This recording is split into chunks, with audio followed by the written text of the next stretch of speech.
এভাবে চিংড়ি মাছটা ভুনা করলে কিন্তু খেতে দারুণ মজা হয়, আর মশলাটাও একদম ভিতর পর্যন্ত পৌঁছায়। আমি এখানে 1 কেজি বড় চিংড়ি নিয়েছি। এবার এতে দিয়ে দেব স্বাদ মতো লবণ, একটু পেঁয়াজ বাটা, একটু রসুন বাটা, একটু আদা বাটা, আর দিয়ে দেব 1 চামচ হলুদের গুঁড়া, 1 চামচ মরিচের গুঁড়া ও 1 চামচ জিরার গুঁড়া ও সামান্য পরিমাণ তেল দিয়ে হাত দিয়ে মিশিয়ে নিব। এবার পরিমাণ মতো পানি দিয়ে দেব যেন মাছটা একটু ডুবে থাকে। এবার চুলায় বসিয়ে কয়েকবার বলক আনিয়ে নিব। একটু উল্টিয়ে পাল্টিয়ে যখন পানিটা একটু টেনে আসবে তখন নামিয়ে নিব। এখন চিংড়ি মাছগুলো ভেজে নেব, আর এর জন্য আমি চিংড়ি মাছগুলো মশলা থেকে আলাদা করে নিয়েছি।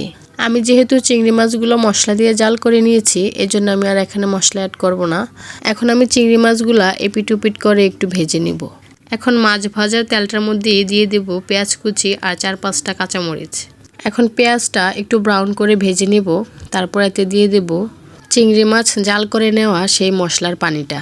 আমি এখানে আর কোনো মশলা দেব না, শুধু স্বাদ মতো লবণটা চেক করে নিলেই হবে। তারপর মশলাটা একটু কষানোর পর মাছগুলো দিয়ে দেব।